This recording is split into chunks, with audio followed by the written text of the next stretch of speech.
name is Tep, and today I'm going to tell you about Amazing Mini Beasts, Part 3. Do you have any questions about this? How many legs does a butterfly have?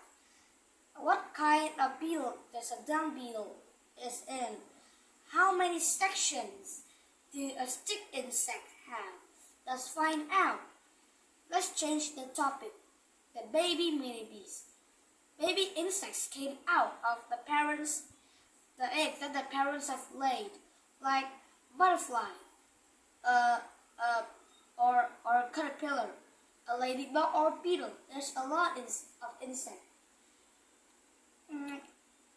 Yeah, and some baby insects do not come from eggs, like baby scorpions.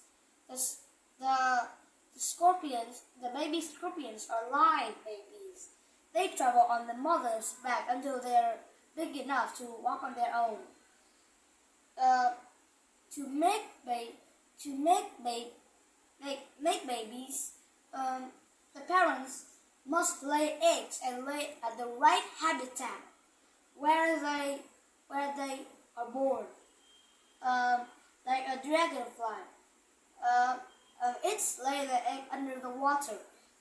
You know what? Why would it lay under the water? Because that's where it's born. And when the baby dragonfly was born, it could swim. It swims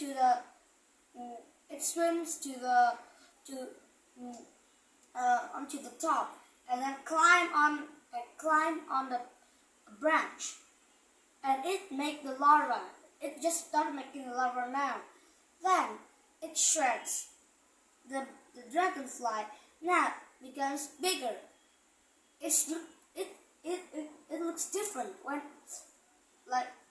it looks different from the parents when they are young. It looks like some invasion species. But you will see after time shredding, it become a dragonfly and can fly, have 4 wings, or a butterfly. It's the life cycle. First, an adult butterfly lays its eggs, and the eggs, soon a caterpillar came out. The caterpillar eats leaves, and then it grows up. It becomes fat and make pupa. The pupa then came out was a butterfly. That was good.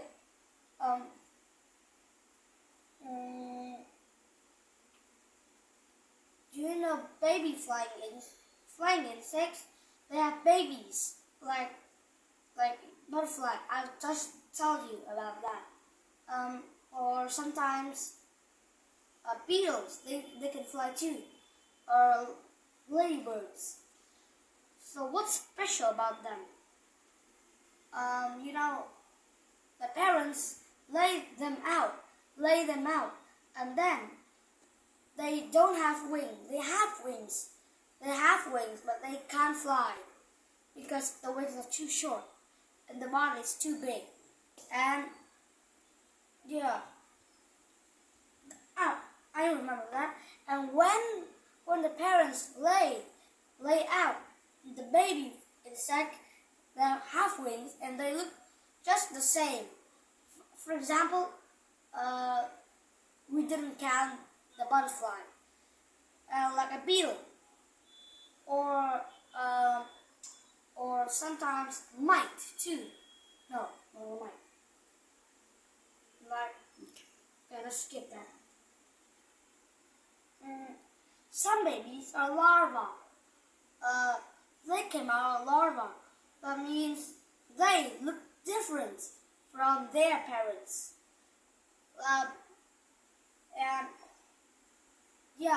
Like a beetle. Of course, a beetle came out of a larva. A termite too. Or ants, they're popular. Some ants, like the vampire ant, it have a fang, and the work when there's the pupa of the ants, the worker ants, the worker ants have friends stab into the pupa and take the energy. Then after that, the baby vampire ant was born. Looks creepy, right?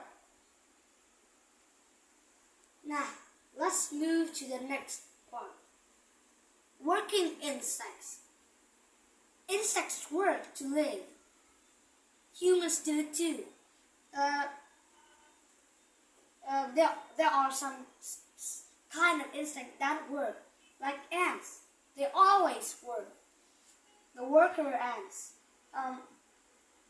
Do you know how ants work together? The ants live in a nest. They lay under the ground. That's where they live. And when some intruders came in, they just attack, or they help gathering food. Sometimes they help making nests. This is how ants make food. The ants find leaves, and the leaves go into fungus. The leaf go into fungus. The ants eat the fungus.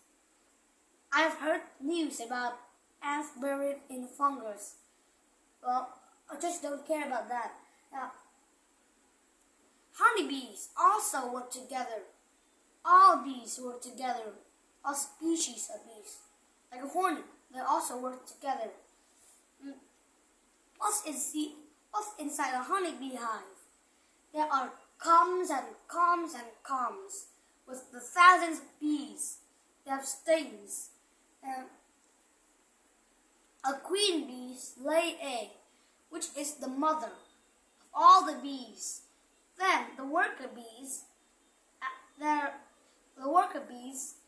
take care of the egg and put it in the comb. And the comb, you know what? The comb, when the bee put the egg inside the comb have a door, and we close the door. It's a layer of something, and when the baby bees came out, it will chew on that thing and it came out. You know what? I can imagine that the beehive looked like a station where the eggs looks like minerals, and kind of, and then the bees will go out of the nest and will take their honey. They go back and put the honey inside a big comb. Then the comb, that we swallow. To take honey, the bee take the nectar, and the pollen stick from its legs. Then the bee put all the pollen inside a big comb. That bee swallowed, take a bite, and take the goop from the nectar. Then it passed that goop to another bee. That bee passed from the goop, passed again the goop to the bee that take the pollen. Then I just don't know what happened next. Yeah, and bees have stings. They use the stings to attack their enemies. But whenever the bees sting, it always dies. Just for humans. Do you know ants can lift 50 times their body weights? That's just not strong at all, because a dung beetle is the most powerful insect. They can pull 1,141 times their weight. They roll poop. So animals. I know that. Yeah, and they also eat them. Dung beetles, special about them, dung beetles lay eggs inside the poop. Whenever the baby dung beetle find out, the parents dig out and the baby is born. Yeah, but that's just the world's strongest. But the to pull, but the strongest insect that can lift is the ironclad. Why is an ironclad? You may be confused. You look like an armor, a very hard armor. It's a beetle, right? It's very hard to pin. You crush it like this, and it's still alive. It's still alive. Still alive. Its armor can hold onto anything. That it can lift on 39,000 body weights. It's very special, and it looks like a person. Looks like a person lifting 40 A1 Abrams tank. Yeah, that's the struggles to a dung beetle. To a dung beetle that lift up to pull it the dung. It is about a person with 81 tons. Yeah, and that is something I can tell you about Amazing Minibeasts Part 3. Do you have any questions? See you for the next part. See you for the next part. Thank you for listening. Bye.